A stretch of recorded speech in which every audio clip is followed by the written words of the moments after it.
Okay, it is 1:30 Mountain Standard Time. I believe that's 12:30 Pacific Standard. So we are going to get started. Hello, I'm Chris with the Cloud Campaign team, and welcome to the Agency Mastery Series. Joining us today is Tami Enfield of Brand Yourself Consulting. Tami, welcome. It's nice to see you I'm again. excited. Oh yeah, I'm so pumped that you're joining us today. Because today we're talking about creating scalable, low-tier social media marketing services. And Tami, I'm so sorry, I misnamed you. Tami, you've gone through some of this process for your business, and you found success there. So just wanted to pick your brain for like the next 30 minutes or so to really dig into this. And for folks listening or watching, you'll get a recording of this interview afterwards, along with a quick follow-up survey. We ask you, please, if you can, take a moment to fill that out. It goes a long way in helping us just create better content for you. And for every survey that's completed, we'll be planting a tree, so helps the planet as well. But before we get into it, Tami, do you mind giving us just a quick, history of the intro of who you are and what you do? Yeah, so my name's Tami Enfield. I own a digital marketing agency called Brand Yourself Consulting out of, we're just south of Minneapolis, Minnesota, 2:30 here. We started out with social media marketing. That's what we're well known for strategy.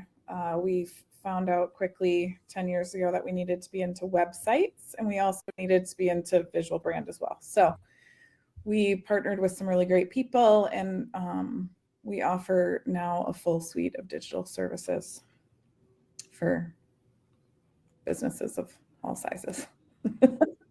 Nice. Well, thank you for sharing that. Let's jump into it. If you're joining live, please feel free to pop in questions into the chat, and we'll answer them. We'll also be doing a small Q&A at the end. So if you think of something at the very end, don't miss your chance to pick the brain of Tami.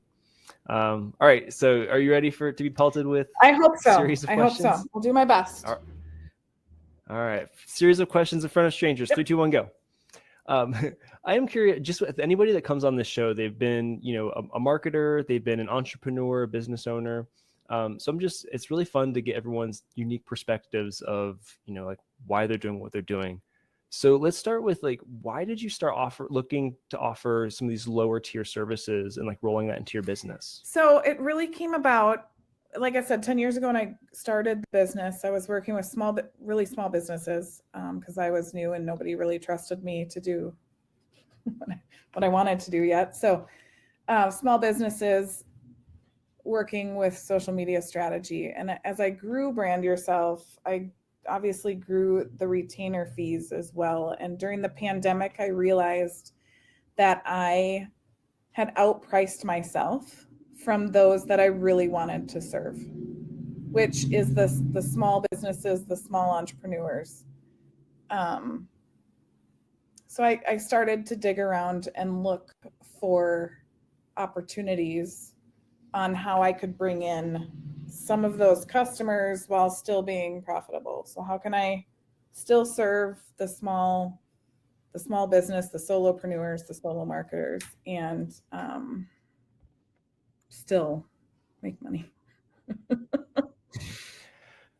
So I'm a little curious. You said you kind of started doing a little bit of digging. What was your process? Like, what questions were you asking? Who were you surveying? What techniques and tactics did you use to sort of figure out that this was what your clients or customers or prospective customers wanted? Well, it was usually so I live in a smaller community and I'm really well connected to the business owners within like this city and some of the surrounding ones. And the networking events and the Zoom calls that were happening during the pandemic, it was what are the challenges and what do people need? So what I realized was that people really needed to learn marketing and understand how social media can help. Most of them were posting on social and not knowing if it helped or not posting strategically. So, but they all had capacity and at least some knowledge in how to post. So it was really, they just needed some guidance and someone to ask, is this what I'm doing? Am I doing this right? Or am I? So it really came from, I had a lot of knowledge to share. And I did during that time for free. Like I would help people, you know, do that for free, just like we were all trying to do, right? We were all trying to help each other during shutdown. But after it was done, after, you know, things started opening back up and I was selling retainers again, I realized that I missed it. So going back to some of those small businesses and asking, would they be interested in you know, this or this? So it was really just listening to some of my very first customers in terms of like what they wanted or needed. Yeah, because I think it's all too easy to start making assumptions, or if we have an idea in our head of what we want to do and there's not a market for it, that's unfortunate. But there's really no substitute for doing what you said is in networking, especially if you are serving your community locally, which I think is really cool. Especially like as with how, you know, how even more connected and remote we are. But being able to just like build those networks and act as a problem solver, you know, if you're really genuinely and authentically doing that, I think to your point, it'll help you start identifying really what people need and how you can sort of fit in with some solutions. Yeah, for sure. What was one of the biggest challenges that you faced when you were sort of creating and implementing these lower tier offerings? Definitely trying to stay profitable.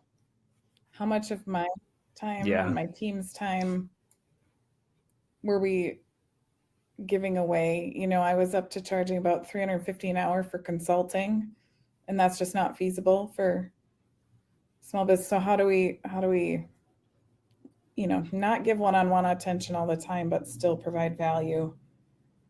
Was really how to make it profitable was the biggest challenge. How to make that.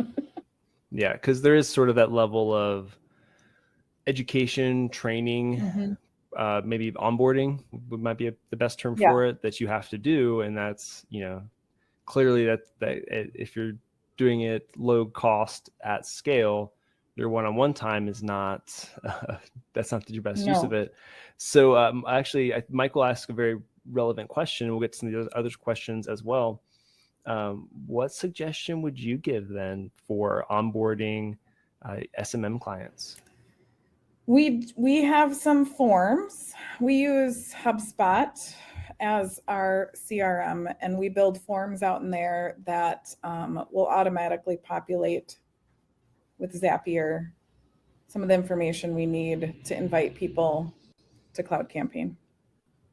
That's one of the ways we automate the social media marketing clients, for sure, the onboarding. But it's just a template or a spread, you know, it's not really a spreadsheet, it's a worksheet for them to fill out, and then the answers automatically get delivered. So you get that information that's before they sort of jump into you know, your version of the platform. That's at checkout. That's at checkout. Okay. So then once they're sort of you know, they've paid, they're a subscriber of yours, they're you know, supposed to be using the software. What ways have you found successful in teaching them how to use the software in terms of maybe automating some of that onboarding or some of that training? Yeah. So in addition to your guys's videos and FAQs, we've created some of our own Loom videos and have connected them with those based on some of the ways we use the software, I guess. I giggle a little bit because I say I have a concierge team, but it really just exists. It's just one person. She gets all the questions. She's our resident Cloud Campaign expert. There's no I in team, but there is a me. Yeah. So you know, that we haven't ironed everything out yet, but so far that's working. We just have the YouTube videos on an unlisted channel and we send them out. You know, how people can link their accounts, and those are just like screen grabs that you've recorded. We use Loom and just screen record the process.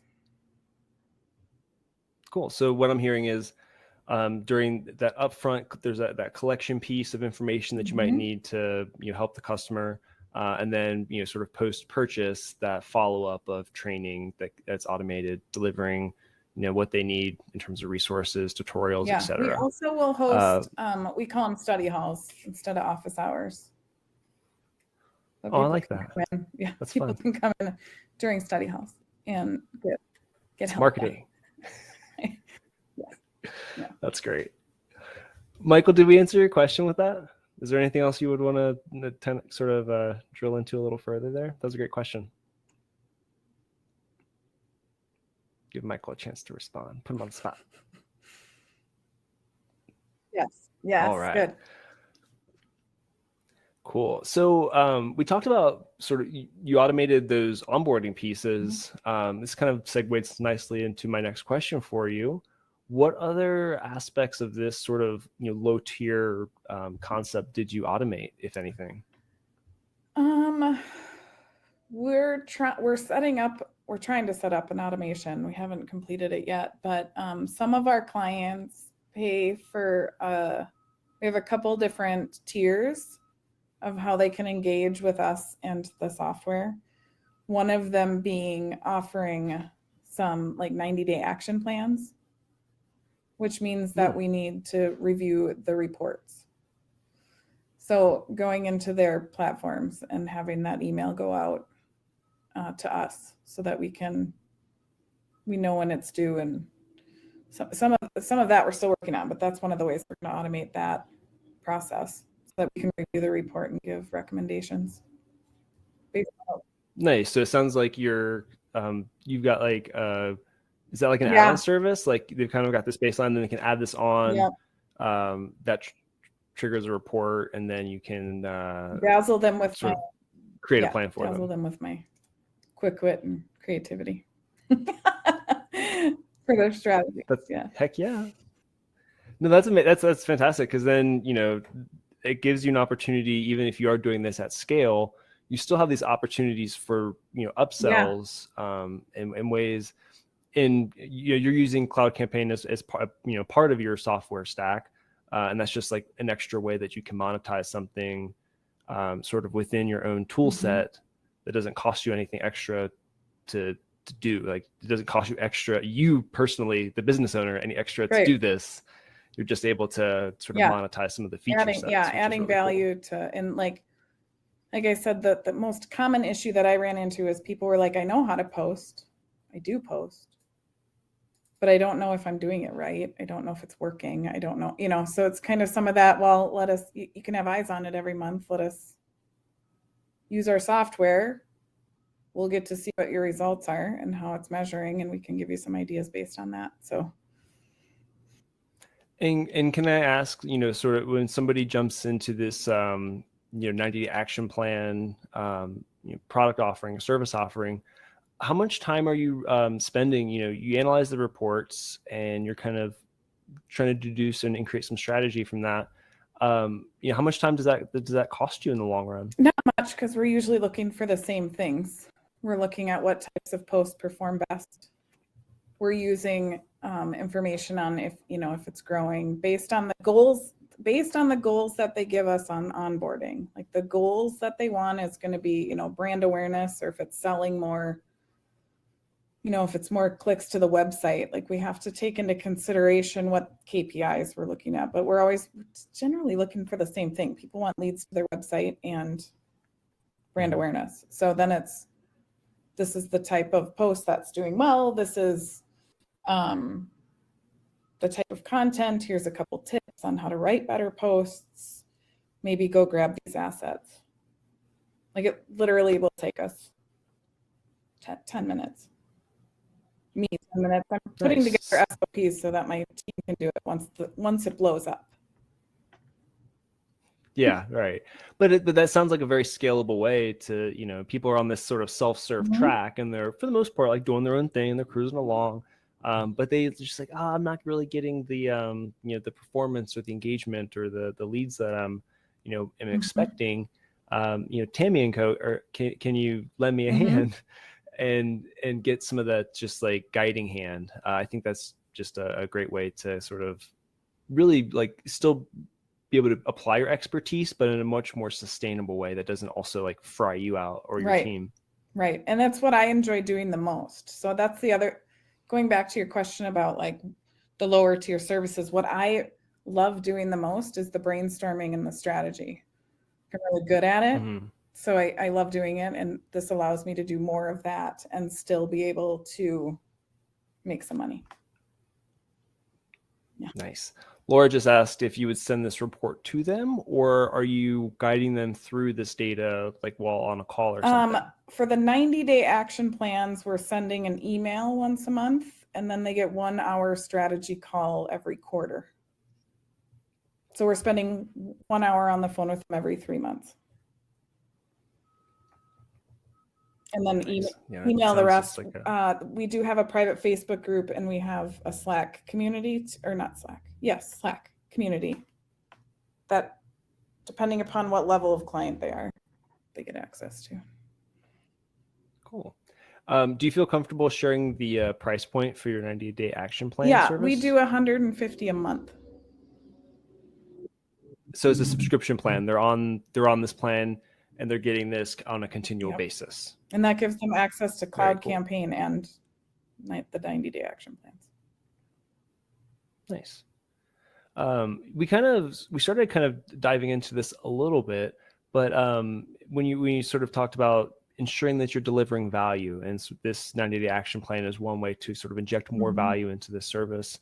What other ways are you ensuring that you're delivering, a quality service at a great price and not really like cutting corners or sacrificing? Because at the end of the day, it's your brand, it's your, it's your reputation sort of at stake here too. That was a really, really good question. I do a lot of pre-interviews, whether that's through Instagram DMs or on the phone. I have a call to action on my website to set up a free 30-minute call. And when I'm talking to them, I'm kind of trying to vet what level of knowledge they have for social media marketing and how much help they A, need, and B, can afford. Some people have the desire to learn it, and some people want you to do it for them. So there's the done for you service or the done with you services. The done with you services, I make sure that we match as a brand. It makes a big difference. If we can help them or not. The second thing I offer is I give access to their VAs or marketing people. Some solopreneurs that want consulting have somebody helping them with publishing content, but sometimes like that person doesn't necessarily know, because if they're a VA that specializes maybe in as a executive assistant versus a marketer. Yeah, that's an interesting. I think you're the first person I've talked to that sort of like has brought this up, or like sort of brings this type of people into the fold, which I find interesting. So I just want to like pull on that thread a tiny bit. Can you just give like a little more context on that piece, like bringing in sort of someone's virtual assistant or executive assistant? I just think that's kind of neat. Well, we do. So one of our offers. So as it relates to the 90-day action plan, we will email whoever they want us to along with them, right? And if they want their virtual assistant or marketing person on the calls with us, that works too. We offer a group, like we call it a workshop. We give a presentation on something for 30 minutes, and then we actually like implement things together. In that group, we offer for the business owner and who's ever helping them implement their social media on the call with us. Yeah, I like that, because it's a little more of a holistic approach to making sure that the people that are involved, the stakeholders, are educated. Yeah, we don't want especially the people that are supporting. I mean, the reason that business owner has come to us is because they're busy and they want to know that they're doing it right. We don't want them to have to learn and then have to like repeat everything to their assistants. Sometimes it's their kids. Like, I used to hate it. Like, oh, my niece does my social media. That's what I always ran into when I started Brand Yourself. But I'm over it. If the niece wants to join, I don't care. I just want people, Done with it. just want people doing it well. Oh, that's awesome. Yeah. Esther asks, what do you offer in your Done With You package, if it's okay? Yeah, well, there's a couple of them. One of them being the group, like I said. So the Done With You, I give a presentation for a half an hour. They get access to Cloud Campaign. We have the Facebook group and the Slack community. We're teaching them along the way. We offer marketing coaching and consulting too. So we have, there's two different curriculums that we have. One's like more of a business / messaging and marketing coaching and implementation package. And then the other is branding. So like personal branding packages. So there's a lot of entrepreneurs that are finally like, okay, my brand's out there. No, I'm not, or the other way around. I'm out there. I need my brand out there. So what a brand is, and we walk the walk with, like, we walk them through that process and help them write their brand positioning statements and brand guidelines, homepage copy, all the good stuff. The works. Yeah. Yeah, because that can be, even if you're just, a solopreneur, just a solo, like you are your brand. All of this stuff is incredibly important. And if that's not your skill set, your specialty, it really is helpful to have this guidance. And I think one of the common threads that I've seen from anybody that's, sort of using Cloud Campaign and using these low tier offerings, it's just such a great segue to like start a relationship with someone based on something that they need, and you can continue to deliver value by giving them results. But then, like you mentioned, there's so many opportunities for these upsells. Like, oh, now you need some new SEO copy written to drive organic performance. Cool, we can do that. Or, you need some photos. And people, who are on the Brand Yourself Cloud software get access to discounted strategy sessions or other things. Like you said, the upsells, easy. Yeah, and also just kind of going back to our previous topic, Marie mentioned that they see this all the time, and have started generating some content to help with this training. So if you're willing to share, we'd love to. Feel free to post that in the chat. We'd love to. It's all about spreading knowledge and helping each other out. So love to see that if you want. Let's get back on topic though.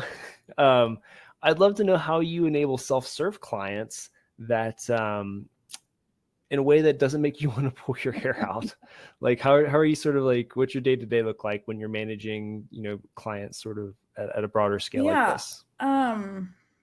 We have like I said before, we have the study halls. So there's a specific time they can come in and get some help. That really eliminates a lot of the people wanting one-on-one all the time. My concierge team, Katie, the videos. So far, it hasn't been a huge problem. Like I said, because I vet them kind of when they come in. So, good for you. Setting up good. I would recommend good processes. I would recommend vetting them on the front end. It'll save you hours of needy customer service at the end. Yeah, and that's one like another topic or just like general theme that's come up is really like at some point, and it can be hard to do when you're just starting out, is you have to start being selective with your clients and find clients that are just like fill you with joy to work with, and that don't take away from energy from you or take away from your cup. So I'm curious, what are some of the questions that you ask when you're vetting? Like, what makes a good client a good fit for Brand Yourself? That's a good, if they're okay with swearing. We swear a lot. That's the first question. Top of the list. It's going to be like, what's your brand about? What's your personality? Like, because if they can't answer what their brand's about, they're not going to be able to write social copy very well.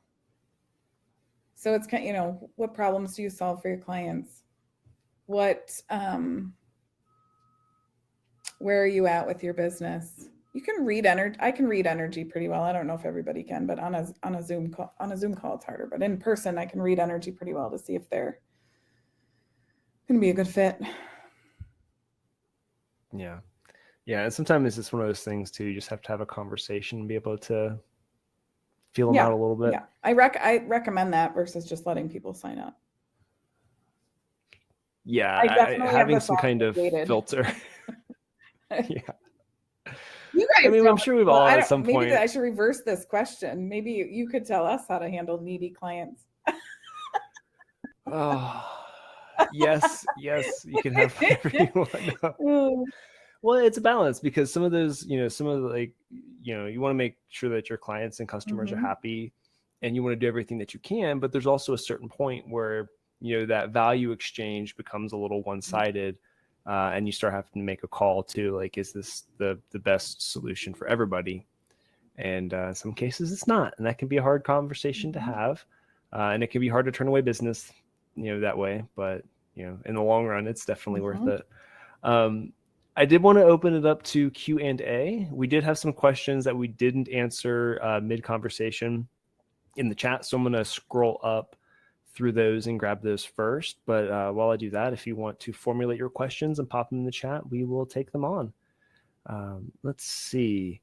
What advice would you share with a first-year entrepreneur who started a brand marketing agency in January? Ooh. Don't listen to what everybody else tells you to do.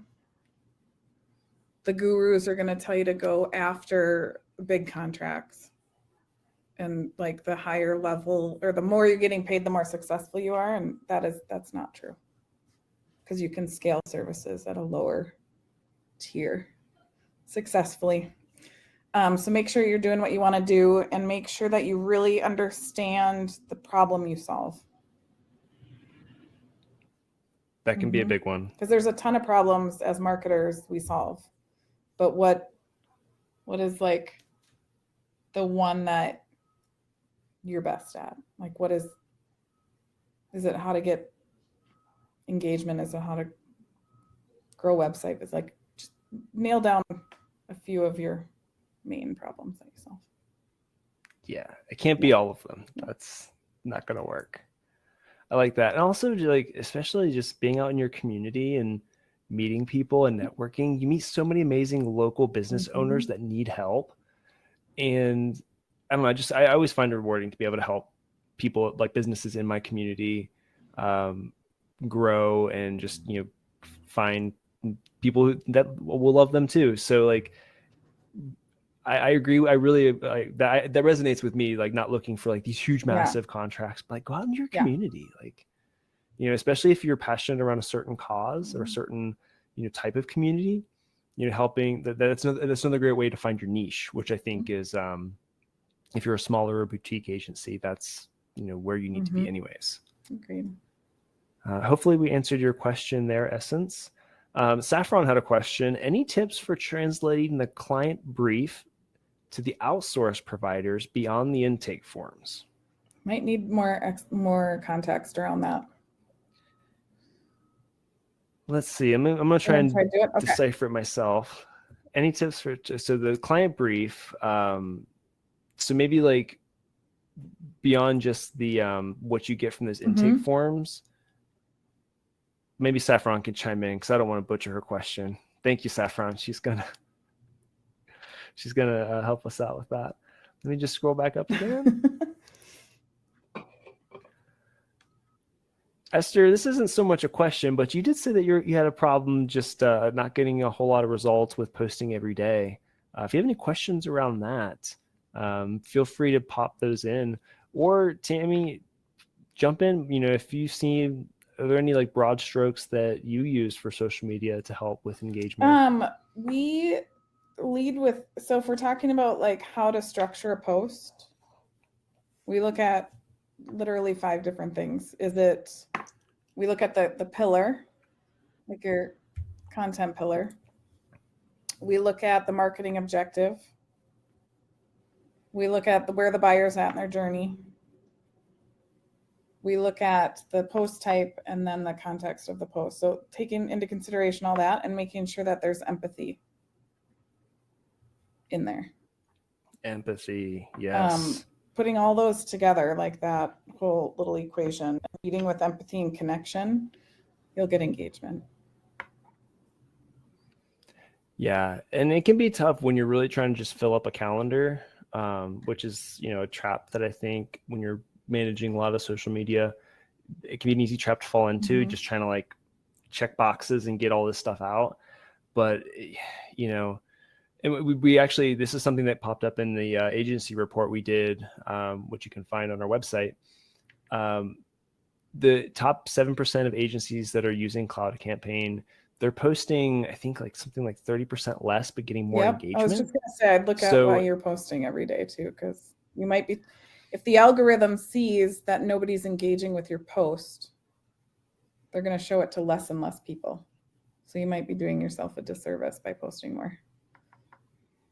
Yeah. And, some of the successes I've had is just like within my niche, really finding something that like just good questions that you can ask to get people's perspective is an easy way to get engagement. Just trying to like either start a conversation or, bring people into being it. relatable. Being relatable. Maya asks, what do you mean by pillar, content pillar? I've been really trying to figure out my definition of a content pillar lately.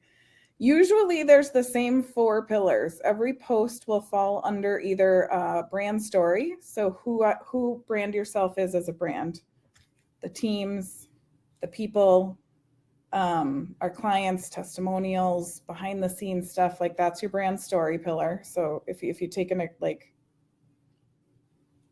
telling your story through that lens, telling your story through the services lens. So which services do we offer? What problems do we solve? That's another pillar, right? One pillar, the third pillar that we always make sure clients have is education. Like how do we position our clients as thought leaders in the space that they are? And then there's a pillar of like campaigns. Are they launching a book? Are they running a contest? Are they participating in something? Are they speaking somewhere? So specific campaigns. But those 4 pillars, that's like the context in which each post is, like the category of each post, I guess. But those 4 always exist, and then there's usually some other ones. Nice. Cool. So Saffron came with a little more clarification.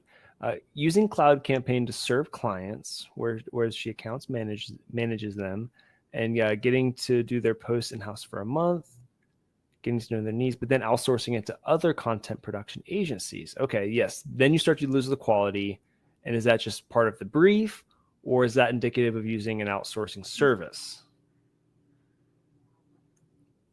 Is that okay? Yeah. Does that make a little more sense? Yeah. So, okay. So when I'm taking on a client, I need to make sure I clearly understand their content pillars and I clearly understand their marketing objectives and their voice. So making sure that you have that wrapped up before you pass it on. What are the brand guidelines? What colors are they using? What's their voice? What images do they like? Kind of like do's and don'ts. What words do you use that describe who you are? I learned a really good lesson early on in my career of like adjectives that you want and don't want used to describe your service and your business, right? Like, we are made from scratch, not yummy, was one of the I was using the adjective of yummy to describe someone's food, and they were like, we are not yummy. I was like, but you are yummy. Oh. We're farm to table, made from scratch, So making sure you have those, you can keep the quality up. So I would assume it might be in the way of the brief.